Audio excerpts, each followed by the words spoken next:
Hey everybody, welcome back to Jenny's Garage. I thought it might be fun to make a video about a very unique machine. So for the past couple weeks, I've been on Facebook Marketplace searching for a good candidate, and a couple days ago I found one.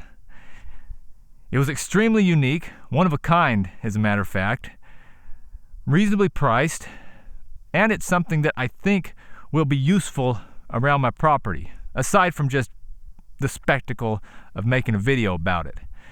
It was a 3-hour drive, but my dad and I made the trip, and I bought this. It is a 100% custom, homemade mini tractor. I bought it for $200 from a nice lady named Michelle, who was not the original owner builder, so I don't know the full history behind it. What I do know about it is some basics about how it operates and that it doesn't run. Michelle said that it ran about a year ago, but she went to start it recently and couldn't get it started. My plan for this video is to get the tractor running and driving, and if we can do that, I have a very important job that I hope it can help me with. First thing we'll do is a full walk around, and I'll tell you some things that I've noticed about it so far. It's a C-channel and metal plate frame with some angle iron sprinkled in. The front end looks like a tire that's bigger than a wheelbarrow tire, but smaller than anything I've seen on the road. Maybe this is from a small trailer. Fork looks pretty beefy. This is 3/8 inch steel. Looks like they put it together piece by piece, 1/4 inch steel down there. That's the way to put it together. Yeah. Plywood grill. This looks suspiciously like a bicycle part. But I'll trust the engineering. Will you trust the engineering on that? I will. The hood is completely custom. I don't know what this originally was. We've got an old nameplate here that says Day and Night Crest. Somebody out there knows what this came from. Really creative design here. We've got some steel rod welded to an old square nut, and this sheet metal is just wrapped around it. See that? Mm-hmm. Hood opens up. Did you see these latches? Very nice. Feller thought of everything, didn't he? He did. Hood opens up to a 6.5 horsepower engine. This is a Greyhound engine, just a Harbor Freight special. I don't know if this was the original engine or if it was repowered, because the hood's been cut out here, see, for the motor.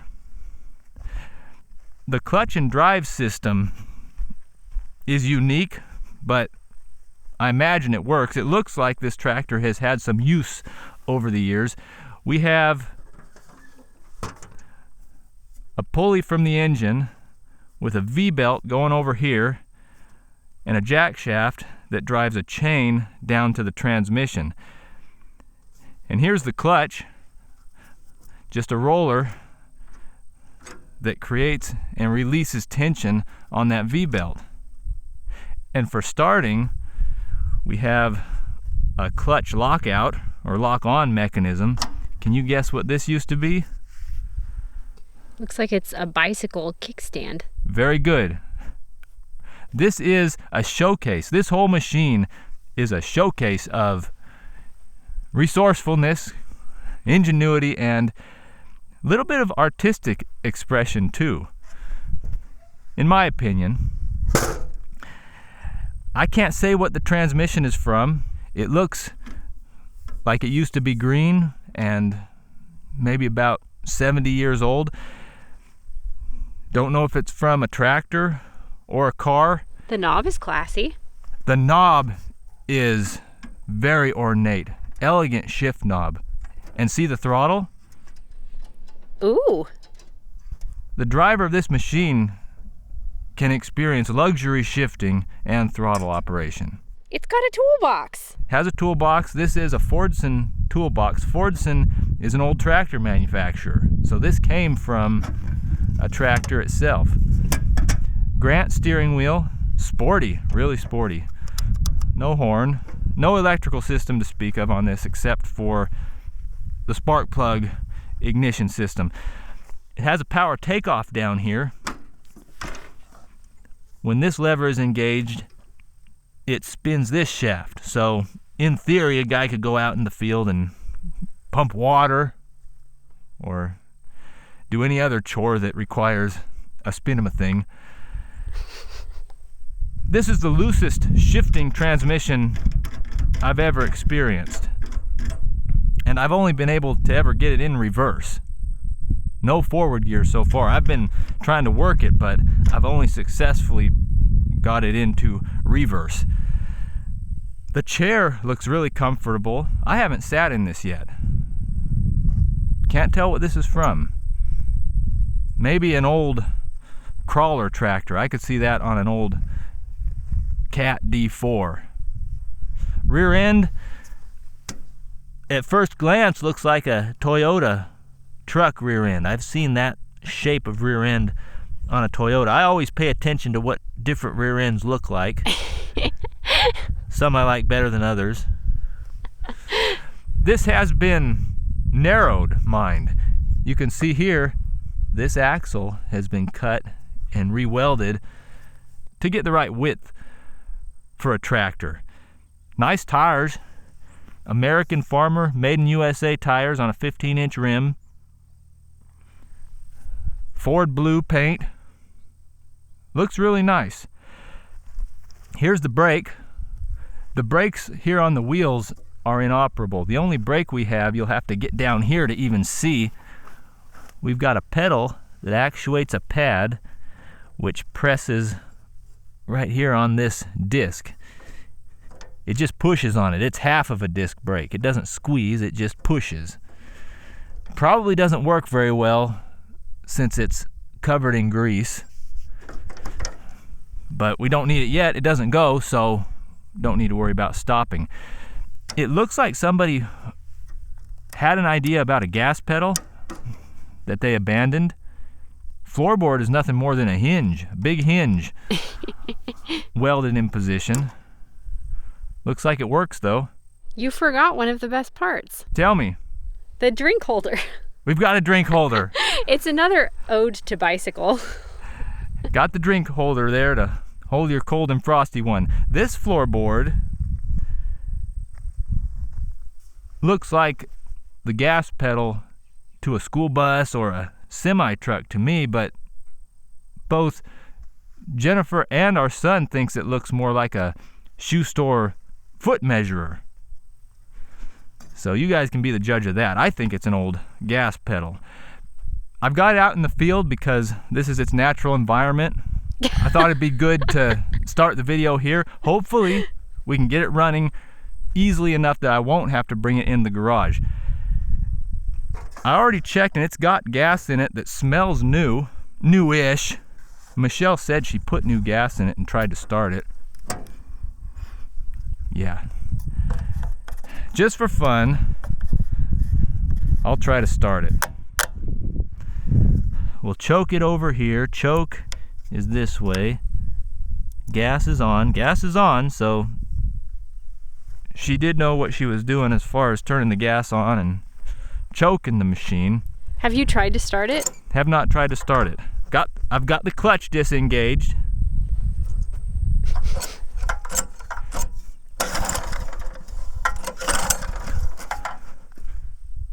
Kill switch was off. If you look over here, we didn't go over the instrument panel. Well, not really an instrument panel, just a panel. It has a kill switch on. Now we'll try it. These are all stainless steel fasteners. Very nice. They stepped up there, and this is a type of plate I've never seen before. Kind of a overlapping circular pattern. Back to business. Whoa! What? One pole? Come on now, I promise. Did not know it was going to do that. Whoa! It sounds good! Sounds really good.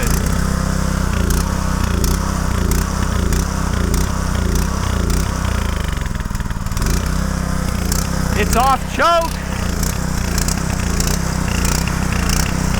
We'll try to turn the throttle up a little bit. Okay, well, that's supposed to be the throttle. She's a runner. This might be a shorter video than I thought it would be. I was not expecting that. That took me by surprise. Could you tell? Wow. So when I tried to idle it down, it died.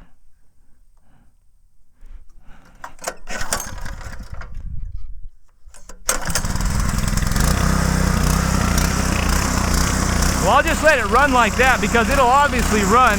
What I'm most worried about is why I can't shift into any forward gears. Swing a leg over it now. Yep. Instant farmer. I think that, whoa, hold on. So nothing can be that easy, can it? I really want to see if I can make the transmission shift. I know my way around small engines, but not 80-year-old transmissions. See this?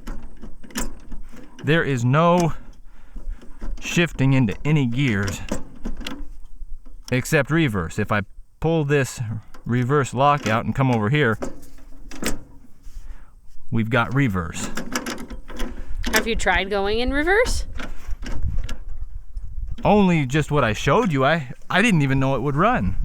I'd like to get it running just long enough to engage this mechanism, get the transmission spinning, because I'm hoping maybe it'll sling some lubrication up here to whatever is stuck and I can shift. If there's any lubrication in there. Let's see. Won't even run on choke now. I think it's starving of gas. You might need to clean the carburetor. Yeah, I think so. It's pretty easy to get the float bowl off on this. Just remove this bottom bolt. Ooh.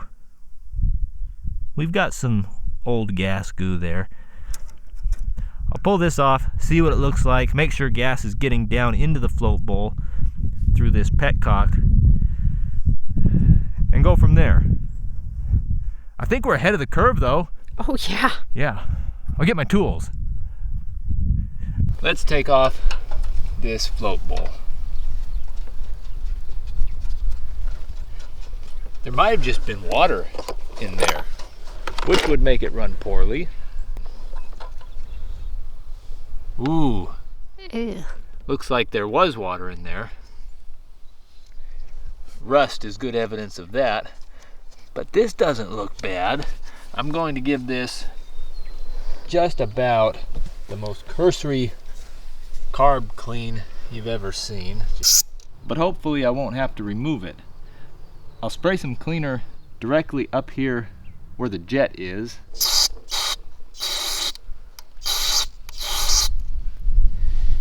Follow that with some gas, because carb cleaner is hard on anything rubber, like O-rings or gaskets, and I like to rinse it through as quickly as possible. So this is dirty enough it'll take me a minute to clean it. I'll give you a minute then. How's that? It's better. Not perfect, but here on the farm, there's no time to waste. Fields to be plowed. Trailers to be hauled. Trailers to be hauled. And any number of other things. So I'll put this back together now, but before I do, I'll try turning the gas on to make sure fuel does flow from the tank down into the carburetor. Ooh. Drip, drip, drip goes not the carburetor. So we have another problem. I'll take this little bowl off. See that? Yeah, maybe we should turn the gas off first though. Yeah. Okay. So fuel is getting there. And that looks about the same as the carburetor float bowl in miniature. Perfect. Now what happens when I turn the gas on here? It's gonna come out. No!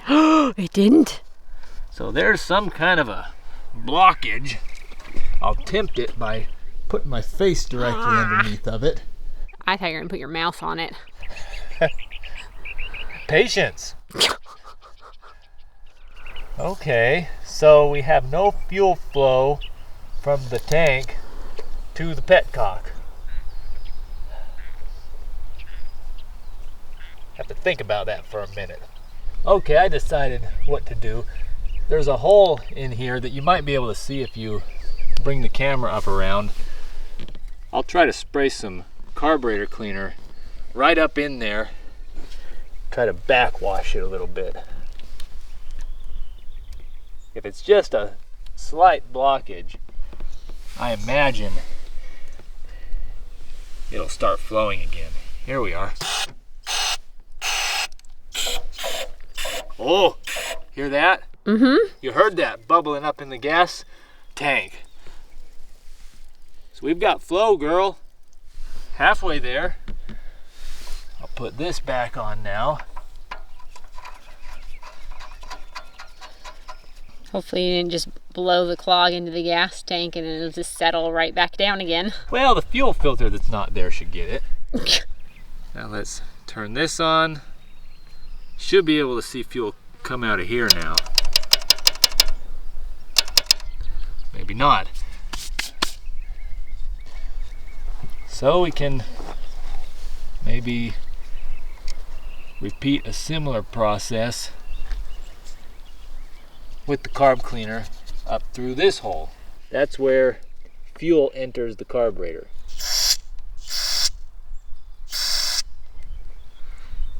Oh, gas is off. Gas on. That'll make a difference. Oh, we've got gas. I'll get this put back together with my cleanish float bowl. See how it runs now. All right, we're almost ready to see how Old Blue runs with a clean carburetor. I lubricated the drivetrain because I was thinking about it. With all these drivetrain losses between the V-belt, the drive chain, primary chain we'll call this, transmission, rear end, what starts off at 6.5 horsepower here is probably a lot less by the time it gets to the rear wheels, and I want to give it any help I can. So I lubricated that chain. I also checked the oil in the engine. Would have been better if I did that before I tried to start it, but I do the best I can. I haven't completely reassembled the carburetor yet because I wanted to share something with you guys that might be helpful. There's an O-ring that goes right here on top of the float bowl to seal it against the carburetor.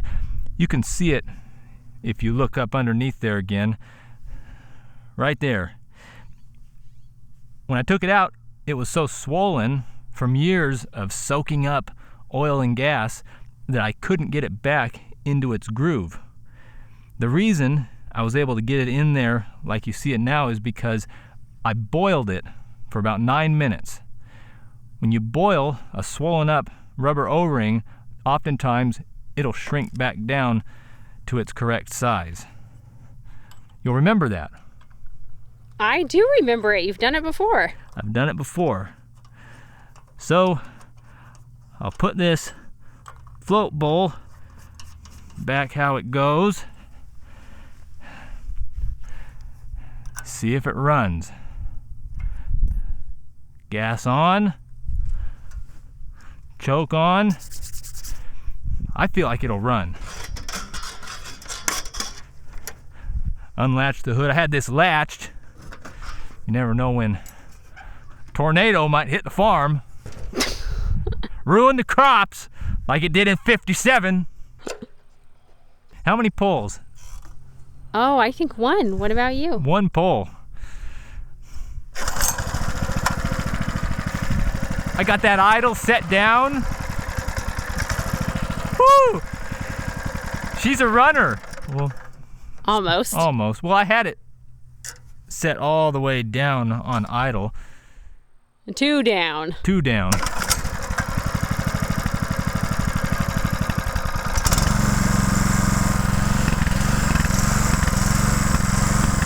Okay. Let's see if we can get into gear. A forward gear. I know it goes into reverse. So, first thing I'll do, come on in here a little more intimately. I'll turn loose of the clutch and we'll see that mechanism start to spin. Yeah, look at that. That's spinning, isn't it? And just for fun, I'll try backwards first because I know that works. Over here, backwards. Here we go. Oh! Who says this old tractor won't go forward? Okay, so now we just need to work on that way. Oh, I got it! I got it! Oh no, I just got it into neutral. Thought I had it. I got it! I got it that time. I don't know what gear this is. I don't know how many gears I even have.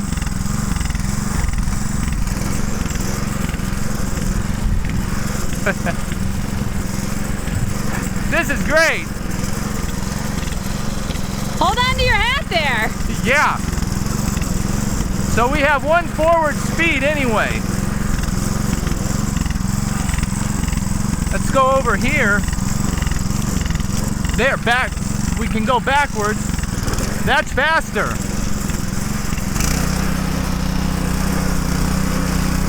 Good turning radius.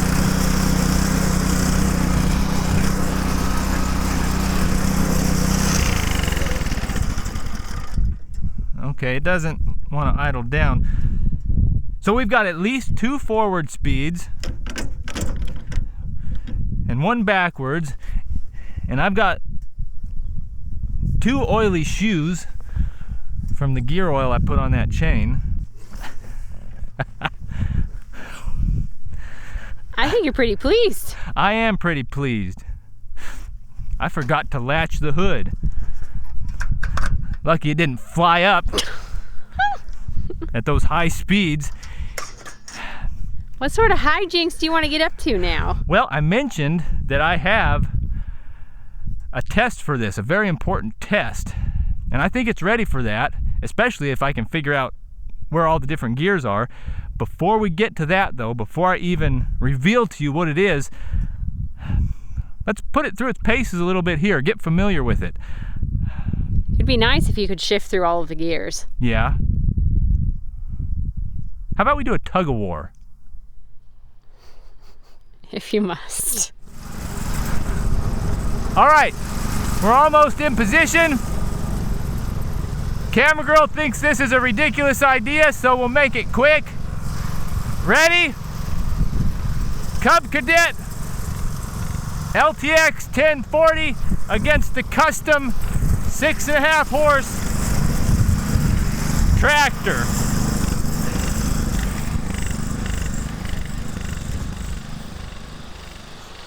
On your mark! Get set! Go!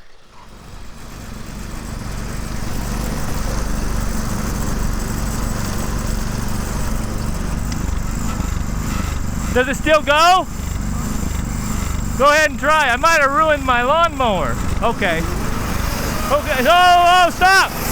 Stop! That's enough!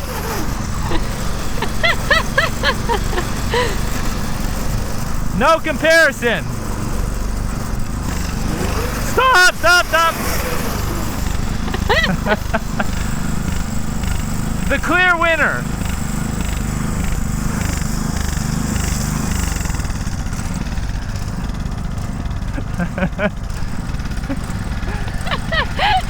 Was that fun or was that fun? So, the blue Custom is the clear winner. The only time this thing had a chance is when... The only time the Cub Cadet had a chance is when I pushed in the clutch. But he took off, didn't he? Oh yeah. This thing turns on a dime, especially backwards. It's like the tail of a dog. Thank you. You're welcome. Are you happy? Yeah, this is a great implement. I think I know what's next. There's a few key features of any vehicle that are really important. One of them is, of course, the tug-of-war, which we've already done with the little tractor. But maybe the most critical aspect of any machine is its ability to go get lunch. We're here at this park because that's just the nature of things, and we have the tractor. You're going to order some hamburgers. Oh yeah. And I'm going to attempt to go pick them up. It's about 6/10 of a mile up there. You think I'll make it? Yeah. I do too. Since the last video clip, I bought one of these orange tractor license plates, which I think is a good thing for here in town. Sometimes farmer has to drive his tractor even in town. Do you have brakes? I cleaned the grease off of the disc down here, and when I push on this really, really hard, I think I can tell a difference. Okay. Yes. That's a comfort. It has a brake. So I'll start it up, start making my way up toward the restaurant. I figured out how the transmission works too, and I'll share that with you guys once we get underway.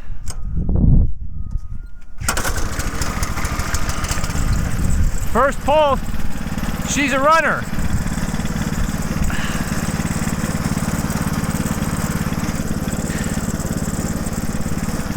The transmission has 4 gears.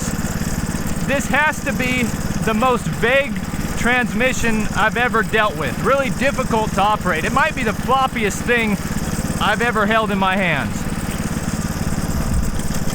But I think 4th gear, which is the one I want, is over here and down. Right there. And that's the one we want for road travel. Drive safe. Thanks. Well, if we can get underway, that clutch, here we are. Just a little slow on the pickup.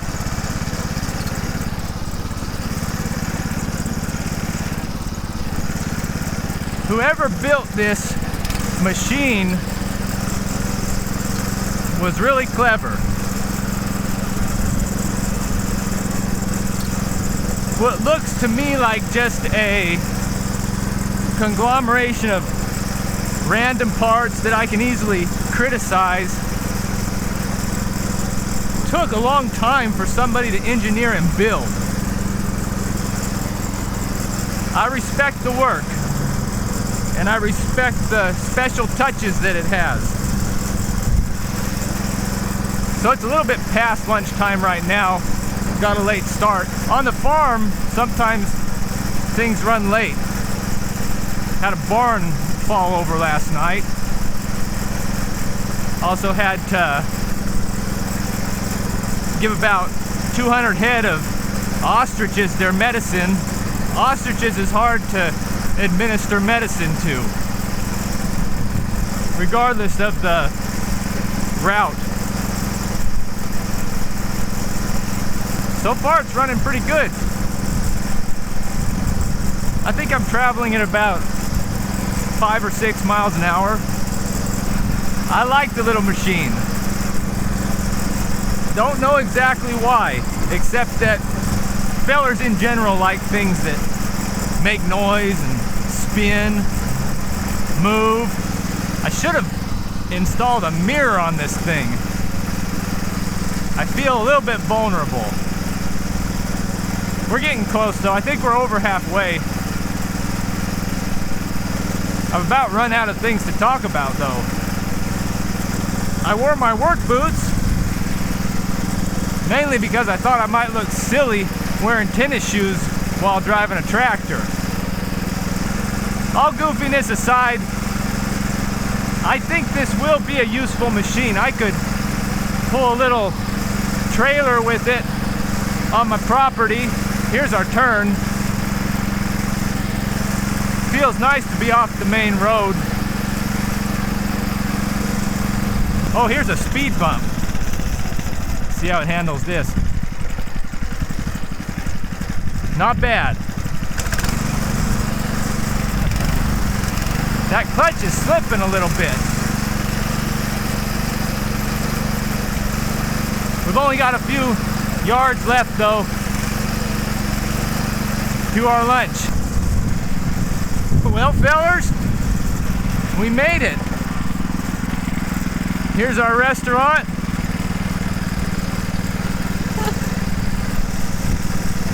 I'll just whip in right here.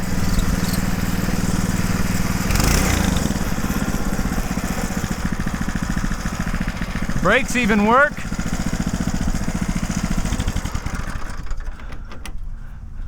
Not bad. Not bad at all. Got at least one wave, couple scowls. You think our ord hair's ready? Almost. It's hard to dismount this thing. I'm kind of backed up into a corner there.